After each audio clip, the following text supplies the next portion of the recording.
안녕하세요. 집신도 짝이 있고 결혼할 인연도 따로 있다는 옛말이 있듯이 이혼할 사람들도 따로 있나 봅니다. 저는 현재 30대 후반의 여성으로 이혼한 지는 이미 꽤 시간이 흘렀어요. 가끔씩 제 옛날 이혼 이야기를 떠올려 보면 이제는 화가 나거나 열불이 나지는 않아요. 이혼 초반에는 떠올리는 것마저도 스트레스라 매일을 명상과 요가로 잡념을 떨쳐내는 데 쓰곤 했죠. 저에게 첫 결혼은 마치 폭풍 같은 것이었어요. 만난 지 6개월 만에 결혼하고 6개월 만에 이혼했으니까요. 그게 가능했던 이유는 저희가 친정아버지의 중매, 맞선으로 만난 사이였기 때문이에요. 요즘에는 맞선 같은 걸 잘 보지는 않지만 저희 아버지는 생각이 좀 옛날 분이시라 좋은 혼처가 있으면 무턱대고 저희 두 자매에게 붙여주려고 했거든요. 저는 생각보다 수동적인 사람이라 중매나 맞선, 소개팅이 그렇게 거부감이 있는 사람은 아니었거든요. 저와 남편이 처음 만날 날은 봄에서 여름으로 넘어가는 꽃피는 계절이었어요. 남편의 직업은 의사였고 저는 일반 회사원이었죠. 아버지는 병원에서 남편을 보고는 결혼하지 않은 걸 확인하고 딸과 맞선을 보라고 권했고 남편이 그에 응해 맞선 자리에 나오게 된 거죠. 어지간히도 딸을 의사와 결혼시키고 싶었던 모양이었어요. 저희는 생각보다 많은 이야기를 나누었고 무엇보다 남편의 적극적인 구애로 만난 지 6개월 만에 결혼을 하게 됐어요. 친구들은 1년을 만나봐야 된다고 말했지만 남편과 아버지는 빨리 결혼하라고 부추기는 바람에 빨리 결혼하게 된 거죠. 시댁은 시골에서 농사를 짓고 계셨기에 남편 결혼에 도움을 주실 수 없는 상황이었고 남편은 개원을 앞두고 있어 모아둔 돈도 모조리 다 쓴 상황이었어요. 그래서 어쩔 수 없이 그 당시 제가 살고 있던 아버지 명의의 집에서 신혼살림을 차리게 됐어요. 그때 아버지는 의사 사위를 갖게 해준 저에게 그 아파트 명의를 제게 이전해 주셨어요. 그런데 결혼 전 딱 한 가지 걱정되는 게 있었어요. 남편의 비싼 물건에 대한 애정이요. 사치와 낭비라고 하면 좀 너무할지도 모르지만 제 눈에는 그렇게 보이더라고요. 지금 당장 돈도 없는데 엄청 고가의 물건을 사들이지를 않나? 무조건 좋은 걸 사야 한다고 하지를 않나? 저는 솔직히 일반 회사원으로 일했기 때문에 생각보다 소비 규모가 작은 편이었는데 남편은 그렇지 않더라고요. 빚뿐인데도 돈을 펑펑 쓰는 남편이 불안했지만 그 당시에는 알아서 잘 조절할 거라는 생각을 했어요. 혹시라도 조절이 되지 않으면 내가 조절해주면 될 거라는 오만한 생각까지 했었죠. 저희 결혼에 문제가 생긴 건 결혼식 바로 전날이었어요. 그날 남편에게 오래 사귀었던 여자가 있었다는 걸 알게 됐죠. 솔직히 예전 여친이 없었을 거라는 생각은 안 해요. 제가 첫 여자라는 웃기지도 않는 착각을 하는 것도 아니고요. 정상적인 성인 남자가 30대 초반에 첫 연애를 한다는 건 아무리 봐도 이상한 일이잖아요. 당연히 남편에게도 사귀던 여자가 있을 거라는 생각은 했는데 이건 시기가 문제였어요. 제가 그 여친의 존재를 알게 된 건 남편이 찍어준 제 웨딩드레스 사진을 보던 도중이었어요. 제게 폰을 맡기고 화장실을 가는 남편을 보며 저는 신나게 제가 입었던 드레스를 보고 있었어요. 그런데 손가락을 잘못 누르는 바람에 사진 휴지통으로 들어가게 되고 그 휴지통 안에 웬 젊은 여자의 셀카 사진이 있는 걸 발견했어요. 보통 휴지통은 30일 전 사진까지 저장이 되고 이후 순차적으로 삭제가 되는데 이 사진이 휴지통 안에 있다는 건 요 한 달간 만나서 사진을 찍었다는 게 되잖아요. 게다가 그 사진첩 안에는 둘이서 팔짱을 낀 사진이나 배경으로 유명 여행지가 찍힌 사진이 많았어요. 아무리 봐도 최근이라는 생각이 들어 남편이 오자마자 그 사진을 들이밀며 말했어요. 이 여자 누구야? 설마 바람핀 건 아니지? 팔짱도 끼고 여행도 같이 간 것 보니까 보통 사이는 아닌 것 같아서 묻는 거야. 진짜 다른 여자 만난 거야? 나랑 사귀면서? 아니야. 그런 오해할까봐 내가 걱정하긴 했는데 이 여자는 예전에 사귀던 여자애야. 헤어진 지는 벌써 오래됐고 나 당신이랑 사귀면서 이 여자랑 관계도 정리했어. 그런데 왜 사진이 최근 거냐고. 사귀지도 않는데 팔짱 끼고 놀러가고 그래? 헤어졌다면서 웃는 얼굴로 사진도 찍고? 아니야. 내가 결혼한다고 했더니 마지막으로 한 번만 함께 여행 가달라고 해서 같이 가준 거야. 그것도 친구로서 부탁하는 거라고 하는데 어떻게 그걸 못 간다고 할 수 있어? 게다가 얘랑 6개월 전에 헤어져서 그동안 한 번도 만나지 않다가 청첩장 주려고 연락한 거야. 혹시 안 나가면 나쁜 짓 할까봐 같이 여행 가준 거고. 정말 맹세코 나한테는 당신뿐이거든. 그런 오해받는 것도 정말로 마음의 상처라고. 그럼 사진은 왜 남겨둔 거야? 삭제하고 지워버리면 끝인데 왜 내가 이걸 보도록 만들었냐고. 정말로 신경을 안 써서 그랬어. 나도 어제 부랴부랴 사진 확인하고 버렸거든. 내가 진짜로 이 여자랑 사귀고 있었으면 그런 사진을 남겨둘 리 없잖아. 정말로 떳떳하지 못한 여행이었으면 사진을 내 폰으로 찍었을 리 있겠어?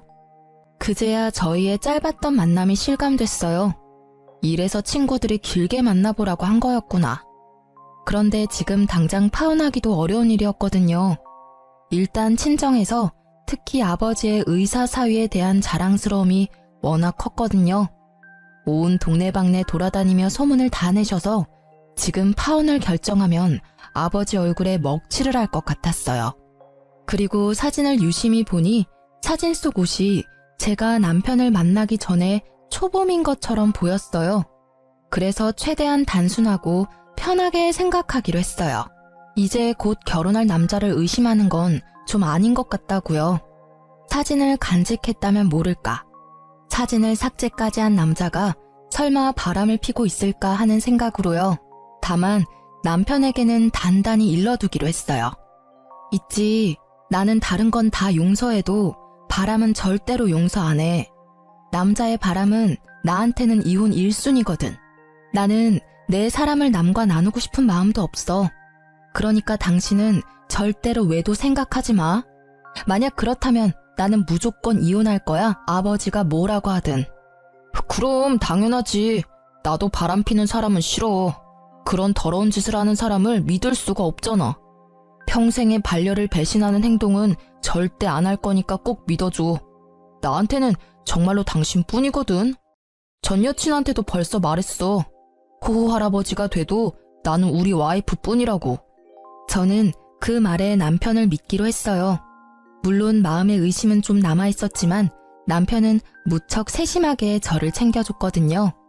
바람을 필 수 있는 시간적 여유도 없어 보였고 저와 있는 시간을 무조건 만들어줬기에 의심을 없애버리고 안심할 수 있었어요. 그렇게 평화로운 결혼 생활이 될 거라고 생각했는데 그리 쉽게 넘어가지는 않더군요. 그날에는 남편이 집에 없었어요. 1박 2일로 남자 동기들과 낚시 여행을 가는 날이었거든요. 한 달에 한 번씩 또는 2달에 한 번씩 꼭 가는데 저도 처음에는 의심해서 따라간 적이 있었는데 정말로 친구들끼리만 모여 노는 자리였어요. 몇 번 따라가고 난 뒤부터는 괜히 의심하는 것 같아서 따라간 적 없었어요. 그날은 인쇄할 게 하나 있었는데 퇴근한 후에 연락을 받은 거라 집에서 인쇄를 하려고 했어요. 저는 집에서 컴퓨터나 노트북을 잘 쓰지는 않거든요. 핸드폰도 있고 웬만한 건 회사에서 처리가 가능하니까요. 그래서 신혼집에 있는 컴퓨터는 남편이 가끔 일을 하거나 자료를 찾거나 게임을 할 때 사용하곤 해요. 컴퓨터가 잠겨져 있지 않아서 정말 아무 생각 없이 남편 컴퓨터를 열고 자료를 다운받았어요. 그런데 다운받은 자료가 없더라고요. 어딜 갔는지 모르고 이래저래 뒤지다가 메모장으로 된 파일을 모두 열어보게 됐죠. 그러다가 발견한 거예요. 남편의 카톡 대화 내용이 저장된 문서. 얼마 전 남편은 새로운 폰으로 바꿨는데 그때 이걸 백업하느라 컴퓨터에 저장해둔 대화 내용인 듯 보였어요. 상대방 이름은 동기 춘식이로 되어 있었는데 생각 없이 내용을 훑다가 저는 눈알이 돌아가는 줄 알았어요. 그 대화의 주인공은 춘식이가 아니었어요. 당연히 남자일 거라고 생각했던 대화의 주인공은 여성이었죠. 그걸 대화만으로 어떻게 알았냐고요? 당연히 알 수밖에요. 남편이 동성애자가 아닌 이상 남자를 자기야라고 부를 리가 없을 것이며 무엇보다도 구두나 백, 화장품을 요구하는 대화가 가득했으니까요. 그것뿐이라면 차라리 다행이죠. 그 대화 내용 중간중간에는 사진이라고만 적혀 있는 곳이 있었는데 실제 사진은 없었어요. 그런데 그 사진 아래 위로 적힌 글들이 너무 적나라했어요. 두 사람이 어디까지 가까운 사이인지를 말해주는 문장으로 가득했거든요. 요즘 폼이 좋네? 몸매 관리 중이야? 이런 품평 같은 대화는 물론 방금 보고 왔는데 또 보고 싶어 같은 대화. 심지어는 지금 와이프는 여자로서 매력이 1도 없어서 그냥 그 여자 재산 때문에 잠시 살아주는 것뿐이야. 지금은 내가 쓰는 돈 다 대주니까 참고 사는 거지. 얼굴도 볼 것 없고 주부로도 빵점인 여자야. 그나마 돈이 많은 게 장점이지. 이 정도로 빡치는 내용도 있었어요. 둘의 마지막 대화는 말이죠. 자리가 잡히고 개원할 때 진빚 다 갚고 나면 와이프랑 헤어지고 당신이랑 살 거야. 그때 되면 빚도 없을 거고 돈 잘 버는 의사 되어 있을 테니까 조금만 참고 기다려줘. 이게 그 대화의 마지막이었네요. 저는 그 대화 내용을 보는데 눈앞이 깜깜해지는 게 곧 졸도할 것 같더라고요. 손을 벌벌 떨면서도 정신을 애써 부여잡으며 그 메모장을 복사해서 제 폰으로 보냈어요. 혹시 몰라서 제 모든 흔적을 다 삭제하고 모른 척 했어요. 물론 이 대화 내용도 증거가 되겠지만 확실한 증거를 잡으려고 생각했거든요. 남편이 중간에 그걸 알아차리고 선수 칠 수도 있잖아요. 남편을 기다리는 시간은 정말 너무 고통스러운 시간이었어요. 화가 났다가 울기도 하고 내가 뭘 잘못했나 싶은 생각까지 들었죠. 그리고 남편이 도착했을 때 남편의 손에는 제가 좋아하는 꽃과 간식이 들려 있었어요. 그걸 보고 저는 화가 더 났어요. 제 비위를 맞춰 돈이나 뜯어내려는 이 남자를 지금 당장 내쳐버리고 싶었어요. 당장이라도 그 여자가 누구냐고 물으려고 했는데 아주 잠깐 그런 생각이 들었어요. 내가 이혼해주면 나랑 헤어지고 그 여자랑 잘 살겠지? 하는 생각이요. 이번에 내게 진실을 말하고 용서를 구한다면, 그 여자와 모든 관계만 끊어준다면 나중에 후회할지라도 지금 딱 한 번만 눈 감아주기로 생각했죠. 요즘 많이 바쁜 것 같네. 혹시 나 놔두고 바람 피는 건 아니지? 나한테 이렇게 잘해주는데도 당신 너무 바쁘니까 걱정되고 그래. 그 말을 꺼내고도 마음속으로는 제발 미안하다고 이야기해주길 바라는 제가 있었어요. 그럴 일 없어. 자기가 요즘 예민한 거야. 나한테는 당신뿐이니까 걱정하지 마. 알았지? 당신 좋아하는 마카롱이랑 장미꽃도 사왔어. 이거 보고 기분이 좀 좋아졌으면 좋겠는데. 궁금한 게 하나 있는데 당신은 나 어디가 좋아서 결혼하자고 한 거야? 특별히 예쁜 것도 아니고 음식을 잘하는 것도 아니고. 어디가 좋냐니. 난 당신이 상냥한 게 좋아. 내가 가끔씩 하는 어려운 부탁이나 요구도 다 들어주잖아. 이렇게 한 달에 한 번 친구랑 1박으로 놀러 갈 수 있는 남편은 거의 없지. 안 그래? 당신이 착해서 내가 이렇게 복에 겨운 생활을 하는 거니까. 그 이야기에 저는 그때의 대화가 생각났어요. 그리고 이 남자의 말에 담긴 진심을 읽을 수 있었죠. 착하다? 그건 멍청하다는 뜻인 거예요. 아무것도 모르고 돈만 대주는 바보 같은 년이라는 뜻. 난 착한 사람 아닌데? 왜 당신이 그렇게 생각했는지 모르겠네. 아, 내가 자기 신용카드 금액 모자랄 때마다 보태줘서 그렇구나? 그것만 있는 건 아니지만 그런 것도 도움은 되지. 다른 게 더 많아. 구체적으로 생각나는 게 없었겠죠. 저를 그저 물주로만 생각했으니 다른 게 생각날 리가 있나요? 그래? 그렇다면 다행이고 내가 주는 애정은 나중에 다 돌려받을 테니까. 응? 그게 무슨 소리야? 내가 자기한테 빌려준 돈들 어차피 자기가 돈 많이 벌면 나한테 갚아줄 거잖아. 안 그래? 솔직히 우리 집은 아버지가 돈이 좀 있어서 그렇지 나 자체는 가진 게 크게 없잖아. 그러니까 나도 의사 남편 덕 좀 보겠다는 거지. 아, 그건 걱정 마. 그때가 되면 다 알아서 해줄게. 당신한테 지금 신세 지고 있는 것도 그때쯤에는 다 갚아줄 거야. 고생시키지 않고 보강시켜 줄게. 아버지도 의사 사위 좋아하셔. 나중에 아버지가 가진 재산도 동생이랑 나랑 반반 나누는 거 알지? 얼마 전에 회갑 앞두시고 재산 정리하시는데 생각보다 많으시더라고. 아버지가 자기 죽고 나면 이 돈 정확하게 반반 나눠서 준다고 나한테 의사 남편 잘 보필하라 하시더라고. 이 말은 당연 거짓말이었어요. 그런데 눈앞의 남자는 침을 꼴깍 삼키더라고요. 어지간히도 제가 던진 미끼가 먹음직스러웠나 보더라고요. 장인어르신도 참, 우리는 그런 거 없이도 잘 지낼 건데, 그렇지? 그렇지. 우리 잘 지내보자. 그리고 결혼식 전에 내가 한 이야기 기억하지? 난 바람 피는 사람이 이혼 사유 1위야. 바람만 피지 않으면 내 마음의 변화는 없을 거야. 저는 남편의 얼굴을 봤어요. 전혀 찔리는 구석도 없이 태연한 그 얼굴. 거짓말과 거짓 행동이 몸에 밴 그런 만들어진 미소였죠. 잘 알지. 나도 앞으로도 계속 노력할게. 우리 좋은 부부 사이가 되자. 알았지? 좋은 부부 사이는 무슨 돈에 눈이 먼 욕심쟁이 주제. 남편의 말에 진짜 뜻이 보이기 시작하니 하나부터 10까지 제게 거짓말을 한 것들이 떠오르더라고요. 저는 이놈을 용서할 수 없었어요. 그래요, 이놈. 사람이 아닌 놈이죠. 이혼을 결심한 저는 남편의 뒤를 캐어 증거를 더 모으기로 했어요. 이때 저는 결혼과 함께 퇴사를 한 직후였기에 전업주부로 집안일만 하는 중이었으니 시간은 남아 돌았죠. 제 폰에 옮긴 메모장을 정독하며 두 사람의 패턴을 정리했어요. 어디에서 자주 만나는지, 무엇을 자주 하는지, 그리고 두 사람의 대화에서 특정 장소가 자주 언급되는 걸 발견하고 저는 그곳으로 가서 상간녀의 모습을 확인하기로 했어요.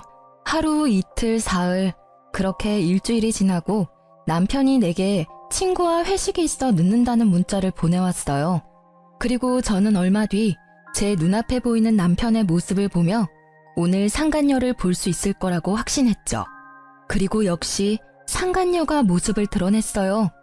그 여자의 얼굴을 보고 저는 더 놀라고 화가 났어요. 남편과 오랫동안 만났다가 헤어졌다는 결혼식 직전에 제게 들킨 전 여친이었거든요. 소리라도 지르며 당장 뛰어가고 싶은 것을 꾹 참았어요. 참을수록 복수는 속이 시원하겠죠. 지금 당장은 바람난 남편 뒤나캐는 못난 여자처럼 보일 테니까요. 죽어도 그렇게 보여주기 싫었어요. 잘못은 남편 놈과 저 상간녀가 했는데 말이죠. 저는 그 뒤로도 그 여자의 뒤를 캐기 시작했어요. 그렇게 여자를 쫓아다닌 지 3일 만에 그 상간녀가 만나는 사람들을 보다가 아주 좋은 복수 방법이 생각났어요. 저는 그 자리에서 제 여동생에게 전화를 걸었어요. 그리고 이렇게 말했죠. 상견례 날 10분 정도 늦게 갈 거라고 말이죠. 사실 여동생은 그 다음 주에 상견례를 앞두고 있었어요. 여동생이 시집가는 그 집안도 교육자 집안으로 아버지가 좋아할 만한 교양 있는 분들이셨죠. 자기야, 내가 오늘 중요한 날이니까 시간 비워두라고 했지? 오늘 일정 있던 건 아니었어? 오늘은 일정 없어. 근데 오늘 무슨 날이야? 그건 도착할 때까지 비밀인데. 일단 정장도 입고 좀 꾸미고 와. 알았어. 어디 좋은 데 갈 거야? 싱글벙글 웃는 남편은 좋은 곳에 간다고 생각한 것 같더라고요. 격식 있는 옷을 입어야 입장이 가능한 곳이라고 생각했나 봐요. 저는 차에 타고는 일부러 내비에 주소를 입력하지 않고 직접 어디로 가야 하는지 방향을 알려줬어요. 남편은 귀찮아했지만 별말 안 하고 잘 따라왔어요. 남편은 이상하게 생각한 듯 했지만 그래도 무사히 상견례 장소에 도착할 수 있었죠. 제가 도착한 시간은 본래 상견례 시간보다 10분 정도 늦은 시간이었어요. 가게 룸에 모든 가족이 들어가 있는 걸 확인하고 안으로 들어갔어요. 남편에게는 들어가기 직전에 말해줬죠. 오늘 내 동생 상견례 있어서 온 거야. 뭐? 처제 상견례? 당신이 그걸 왜 비밀로 한 거야? 하고 애써 웃는 남편의 모습이 뭔가 찝찝해 보이더라고요. 아무래도 상간녀가 이번 주 상견례 있다고 이야기한 모양이더라고요. 이럴까봐 미리 이야기 안 한 건데 이때는 정말 다행이라고 생각했어요. 주인공이 다 모이지 않으면 안 되잖아요. 저와 남편이 들어가자 사돈 될 사람들 가족이 앉아 있더라고요. 그리고 그 자리에 상간녀도 앉아 있었죠. 제 여동생의 예비 신우였던 상간녀가 이내 제 남편을 발견하고는 얼굴에 핏기가 사라졌더라고요. 저는 제 옆에 선 남편을 보았어요. 남편 역시 무척 경직된 얼굴로 표정을 숨기지 못하더라고요. 여동생이 자리를 정해줬는데 하필 상간녀 바로 앞자리가 남편 자리더라고요. 서로 눈도 못 마주치고 삐걱대는 모습이 제 눈에는 얼마나 잘 보이던지. 이쪽은 저희 언니예요. 그리고 그 옆에 있는 사람이 저희 형부예요. 동생이 저희를 소개해주고 나서 저는 인사를 드렸죠. 그쪽 부모님께 공손히 인사한 후 저는 상간녀의 얼굴을 일부러 빤히 쳐다봤어요. 상간녀도 이상하다는 생각이 들었는지 제 눈을 피하더라고요. 안녕하세요. 근데 그쪽 여동생분은 제가 어디서 뵌 것 같은데. 저는 모르겠는데요. 아마 다른 사람과 착각하신 것 아닐까요? 상간녀는 재빠르게 모른다며 제 말을 끊어내더라고요. 저는 웃으며 답했어요. 저도 직접 뵌 적은 없어요. 그런데 사진으로 한번 본 적은 있네요. 몇 개월 전에 본 거라 긴가민가 하긴 한데 아마 제가 생각하는 그분이 맞는 것 같아요. 혹시... 제 말이 계속 이어지자 갑자기 남편이 저를 잡아 끌더라고요. 여보, 나 차에 뭘 놔두고 와서 가져와야 될 것 같아. 잠시만 밖에 같이 나가줘. 혼자서 들고 오기 힘들어서. 지금 나가는 건 너무 예의 없는 행동이지. 적어도 식사 다 하고 나가는 길에 가져오면 또 몰라도. 그리고 차에 아무것도 없던데 뭘 가져와? 당신 오늘따라 이상하게 왜 이렇게 안절부절 못해? 아니야. 누가 안절부절 못한다고 그래. 진짜로 일이 있어서 그래. 그래? 그럼 잠시만 있어봐. 저는 저를 끌어당기는 남편을 잠시 멈추고 일어서서 여동생의 사돈어른을 향해 공손히 말씀드렸어요. 사돈어르신, 초면에 이런 말씀 드리는 것도 죄송하긴 한데 그래도 축하는 드려야 할 것 같아서요. 조만간 의사사위 생길 수도 있으시겠네요. 제 말에 사돈댁 두 분이 의아한 표정으로 저를 보더라고요. 남편과 상간녀 얼굴은 아주 망가졌고요. 그게 무슨 소리예요? 사돈 처녀, 우리 딸은 아직 사귀는 사람도 없고 결혼 이야기도 없는데. 아, 모르셨군요. 두 분의 따님께서 현재 제 남편과 사귀고 있거든요. 저와 만나기 전부터 저와 결혼한 지금까지 매주 매달 지속적으로 만나고 있어요. 게다가 이 남자는 저와 헤어지고 그쪽 따님과 결혼하고 싶다네요.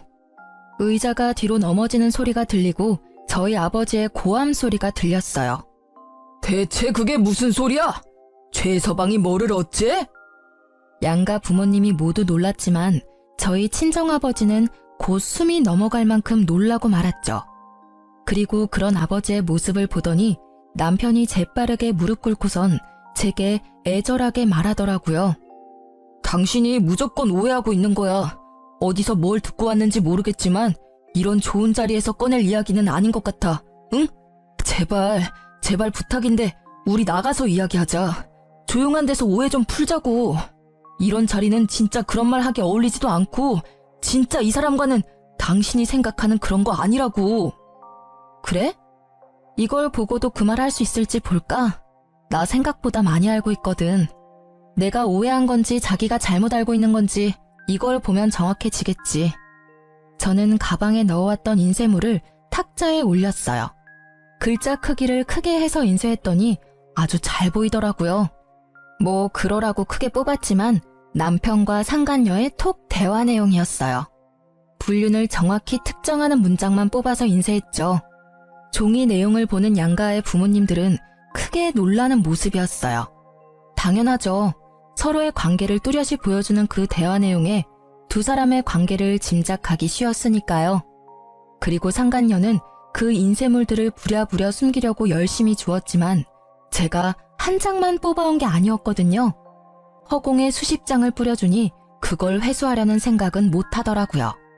다만 얼굴이 일그러진 채 저를 노려보고 있었을 뿐이죠. 그리고 또 한 명 일그러진 얼굴의 사돈 어르신이 손에 든 종이가 부들부들 떨리도록 떨고 있었어요. 아니, 여보게, 분명히 뭔가 착오가 있을 거야. 이름도 춘식이로 되어 있고, 그니까 이건 내 딸이 아닐 거야. 착한 내 딸이 불륜을 저질렀을 리가 없어. 사돈 어르신이 당황한 말투로 저에게 뭔가 잘못됐다며 말했어요. 필사적으로 딸을 변호하려 애쓰시더라고요. 그건 당연한 일이죠. 아버지가 딸을 변호하는 건. 그래서 좀 더 정확하게 알 수 있도록 말해드렸어요. 그게 궁금하신가요? 불륜을 하면서 당당하게 여자 이름을 저장하는 사람이 있을 리가 없죠. 이름은 가명일 겁니다. 그렇지만 의문을 가지는 건 당연하세요. 그러니까 아가씨, 폰 좀 빌려주실래요?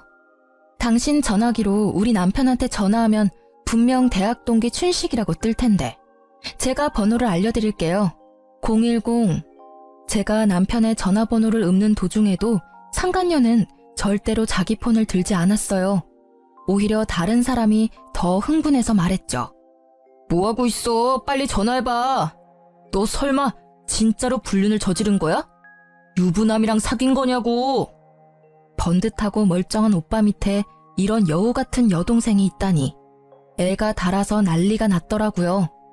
그리고 그런 상간녀의 모습에 불륜을 확신하신 아버지는 털썩 주저앉고 말았어요. 이게 다 뭔 일이냐.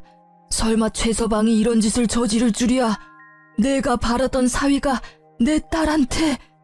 아버지, 의사 남편 두신 거 자랑스러워 하셨잖아요. 그런데 전 이제 이런 남편 필요 없어요. 머리만 좋으면 뭐해요? 그 좋은 머리를 몰래 바람 피는 데나 활용하는데. 여보, 미안해. 다 내가 잘못했어. 그치만 이혼만은 안 돼. 그러니까 제발 부탁이야.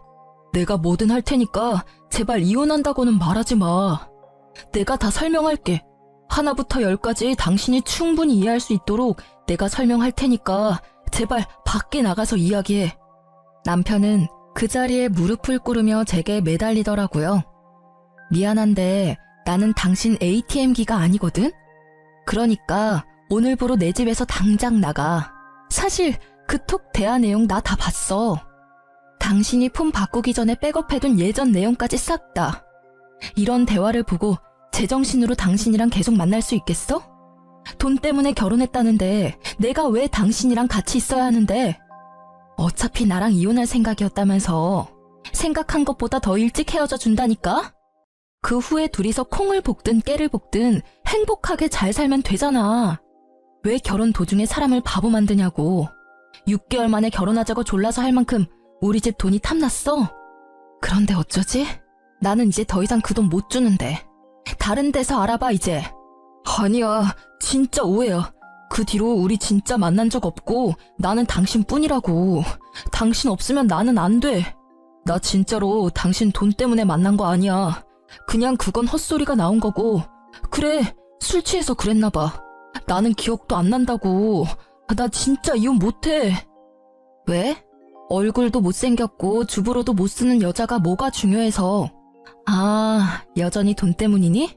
그렇다면 이제는 저 여자한테 달라고 하면 되잖아. 왜 나한테 달라고 그래?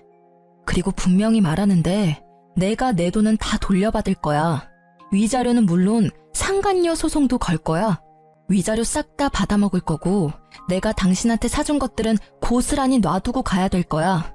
가져가고 싶으면 돈 내고 가져가던가. 저는 매달리는 남편을 뿌리치고 상간녀를 보고 말했어요. 그리고 잘 들으셨죠? 당신한테도 소송 걸 테니까 그렇게 알고 있어요. 이렇게 좋은 자리에서 소송 이야기해서 좀 그렇지만 결혼은 집안끼리의 결속이잖아요.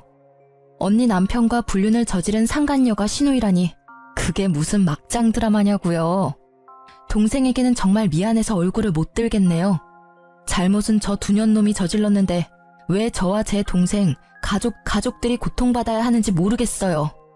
동생에게 처음 이 이야기를 했을 때 동생은 과하게 충격받았어요.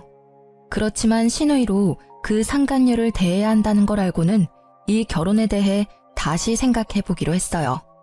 애초에 그 남자도 아버지의 중매로 알게 된 사람이었거든요. 저도 오빠 결혼은 다시 생각해 볼게요. 교육자 집안이라고 해서 다들 훌륭한 분들이라고 생각했는데 상간녀를 시누이로 모셔야 하는 상황이라면 누구라도 싫지 않을까요? 그것도 언니의 가족을 깬 장본인인데. 동생이 결혼을 하지 않겠다고 말하자마자 친정 아버지가 버럭 소리쳤어요. 야, 이 괘씸한 놈아, 내 돈 내놔. 개원할 때 나한테 빌린 돈 당장 개원해. 이 사기꾼 놈아, 감히 내 딸을 두고 바람을 폈어? 게다가 내가 맞선을 이야기할 때도 둘이 사귀고 있었다고? 내가 내 손으로 딸 인생을 망쳐버렸어. 그 책임 어떻게 질 거냐? 어떻게 질 거냐고? 아버님, 제발 진정하세요. 제가 다 잘못했습니다. 그러니 한 번만 봐주세요. 앞으로는 속죄하는 마음으로 와이프에게 충성을 다해서. 말이나 못하면 밉지는 않지. 너 같으면 진정하게 생겼냐? 넌 내 딸만 속인 게 아니라 우리까지 속인 거야. 그래놓고 뭐? 충성? 아주 거짓말이 입에 붙은 놈이구만. 사기꾼 주제에 우리 딸을 돈 뽑는 기계로 생각했다고? 그 돈으로 저 여자랑 놀러나 다닌 거야? 너 같은 놈한테는 단돈 1원도 아까워. 내가 줬던 돈 다 돌려주지 않으면 너 일할 때마다 찾아가서 돈 갚으라고 시위할 거야. 저는 저보다 더 흥분한 아버지를 말리느라 힘들었어요. 솔직히 제가 하고 싶은 말들을 아버지가 다 해버리셨거든요. 결국 남편은 아버지에게 빌린 돈 7천만 원에 의원 개원을 명목으로 빌린 대출금 1억 5천까지 고스란히 빚으로 떠안게 됐어요. 게다가 그뿐만이 아니었어요. 이번 달까지 쓴 엄청난 금액의 신용카드 금액에 곧 이혼 소송으로 지불해야 할 위자료도 내야 했죠. 그러니 사색이 되어 있더라고요. 얘야, 뭐라고 말 좀 해봐.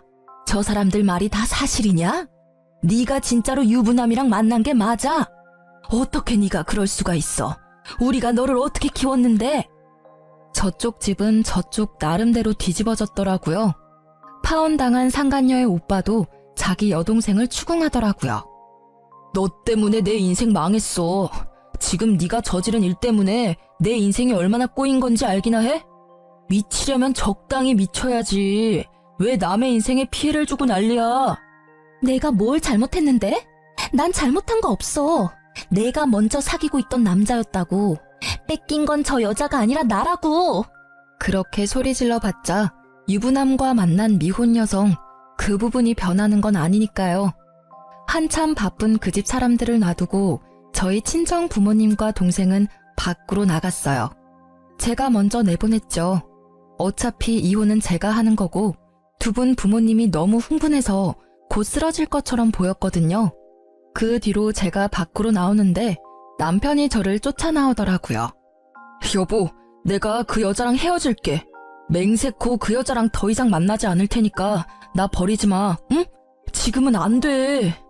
아직도 정신 못 차렸네. 그럼 헤어지겠다는 소리를 왜 밖에 나와서야 하는 건데? 헤어질 거면 그 여자 있는 자리에서 선언했어야지. 아직까지 그 여자가 신경 쓰이나 봐? 이 상황에서도 참 대단한 사랑이네.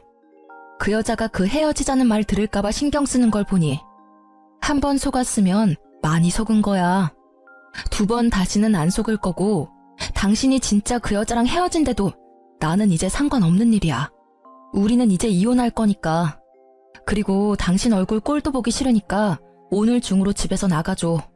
아니면 당신 물건 싹 다 용달차에 실어서 시골에 있는 시댁으로 보내버릴 테니까. 결국 제 으름장에 남편은 불이 나게 집으로 가 자기 물건을 챙기더라고요. 홈캠으로 보니 비싼 물건부터 쭉 쓸어 담는데 저런 본성을 내가 왜 여태까지 몰랐을까 하는 생각만 들었어요. 그리고 이후 전 남편은 연락이 없었어요. 그런데 의외의 사람이 저를 찾아왔더군요. 바로 여동생과 결혼하기로 했던 남자였어요. 상간녀의 오빠요. 그는 상간녀를 데리고 저를 찾아왔어요. 이렇게 찾아와 죄송합니다. 정말로 사죄의 말씀을 드려야 할 것 같아서 동생을 데리고 온 겁니다. 집안에 분란을 일으키게 돼서 죄송하게 생각합니다. 아, 뭐해? 빨리 사과드려. 우습게도 상간녀의 오빠와는 달리 상간녀는 상당히 삐딱한 모습이었어요. 왜 내가 사과해야 해? 그 남자는 내 남자였어. 이 여자가 나중에 와서 내 남자를 돈으로 꼬신 거라고. 게다가 이 여자는 돈만 보고 결혼한 물주였거든? 나만 사랑한다고 했으니 나한테서 남자를 뺏어간 건 이 여자지. 그리고 사과할 마음이 하나도 없어 보였죠. 저는 그 모습이 오히려 웃겼어요. 두 분 여기 왜 오신 건지는 모르겠지만 저는 이제 아무렇지 않아요. 저희는 이혼하기로 했으니까 당신은 제 전 남편과 잘 만나시면 될 것 같네요. 그런데 그 남자 지금 한 푼도 없어요. 말 그대로 빈털털이죠. 저한테 다 털린 데다가 이번에 위자료도 내야 하거든요. 뭐 제가 불륜 피해자들 이야기를 들어보니 남편이 바람을 피면 상간녀 소송비를 남편이 대주기도 한다는데 그럴 돈은 없을 거예요. 그럴 돈 있으면 저희 아버지한테 빚부터 갚아야 할 테니까요. 상관없어. 어차피 자기 병원 가진 의사라 그 정도 돈쯤 금방 벌거든? 그러니까 오빠, 왜 날 여기로 데려와서 사람 짜증나게 하는 건데. 아빠도 그래. 의사 사위 두는 걸 남들이 얼마나 부러워하는데 칭찬은 못 해줄 망정. 그렇죠. 의사 돈 많이 벌어요. 그런데 그 사람 개원하느라 은행에서 1억 5천 빌렸고요. 저희 아버지한테는 7천만 원을 빌렸고 저한테도 2천 정도 더 빌렸어요. 그리고 유책 배우자라서 위자료도 상당히 나올 거고. 그 빚 청산하려면 1년 안에 결혼은 좀 힘들지 않을까요? 집을 팔면 되잖아. 그 남자 집이 평수도 넓고 꽤 노른자 땅에 있어서 돈이 된다고. 아, 그 집이요? 그 집을 자기 집이라고 했나 봐요? 그런데 어쩌죠? 그건 제 아버지 거였고 지금은 제 명의로 되어 있거든요. 결혼 전부터 아버지 명의였으니 그건 재산 분할에 들어가지는 않을 거예요. 그리고 아실지는 모르겠는데 그 남자 씀씀이가 좀 해퍼요. 이제까지는 제가 신용카드 값을 많이 메워줬는데 지금부터는 당신이 그 일을 해주셔야겠네요. 저번 달 건 카드빚이 거의 2천만 원이던데. 뭐 사랑한다면 그 정도 돈쯤 내줄 수 있죠. 안 그래요? 제 말이 계속될수록 상간녀의 얼굴은 하얗게 질려가기 시작했고 결국 마지막에는 그렇게 제잘거리던 입에서 아무 말도 나오지 않더라고요.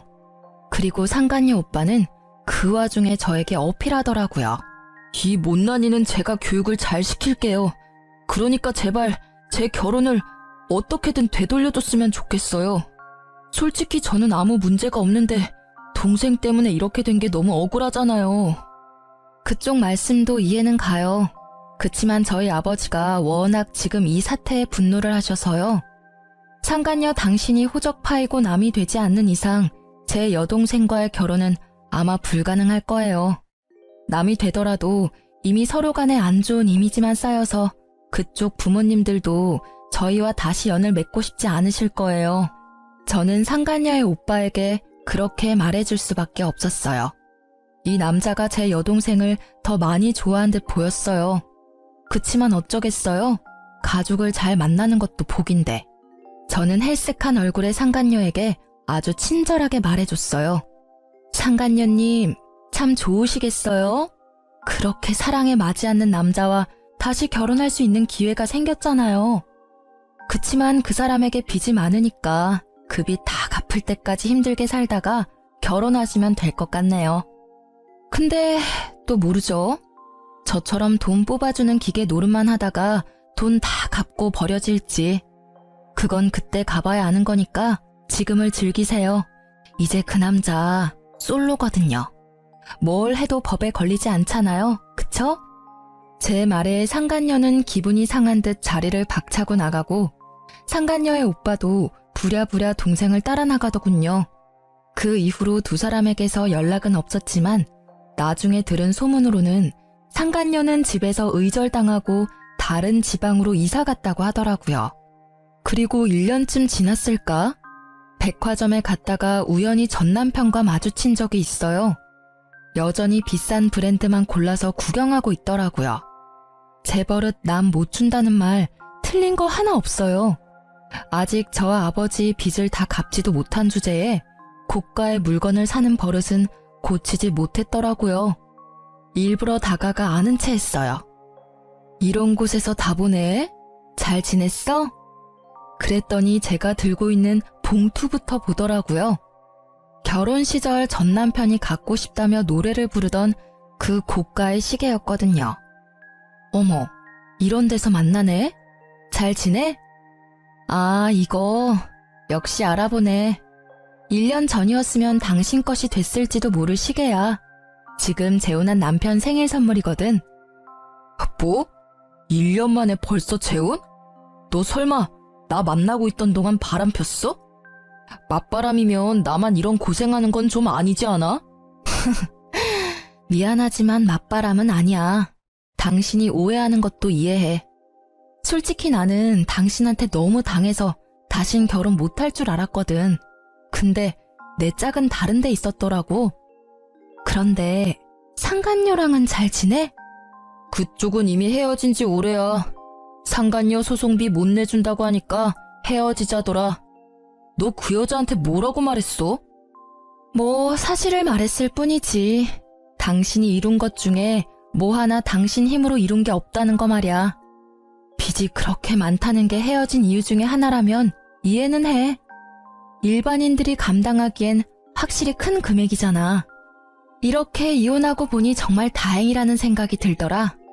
그리고 네가 이렇게 힘들게 사는 걸 보니 너무 기쁘고. 이혼한 뒤로 사람 많이 변했네. 그런 이야기도 할 줄 알고. 다른 사람의 불행을 자기 행복처럼 여겨도 되는 거야?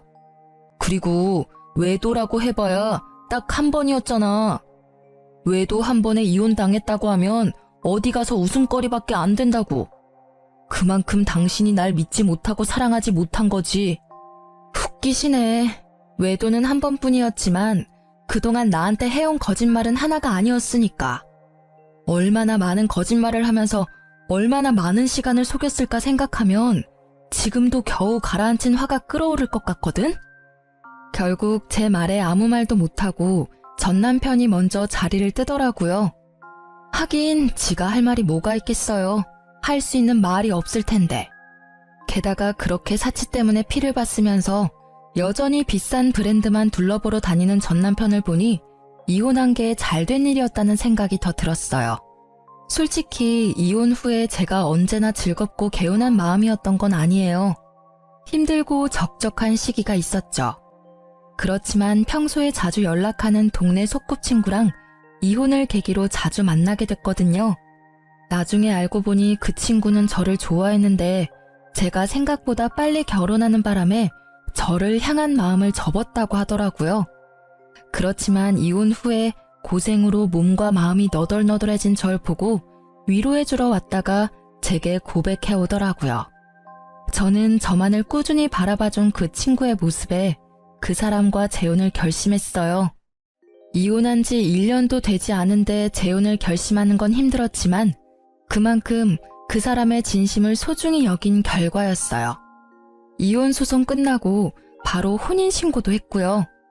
재혼한 사람은 의사처럼 돈 많이 벌고 사회적으로 유망한 직업은 아니지만 무엇보다 성실하고 책임감 있는 저만을 바라봐주는 듬직한 사람이에요.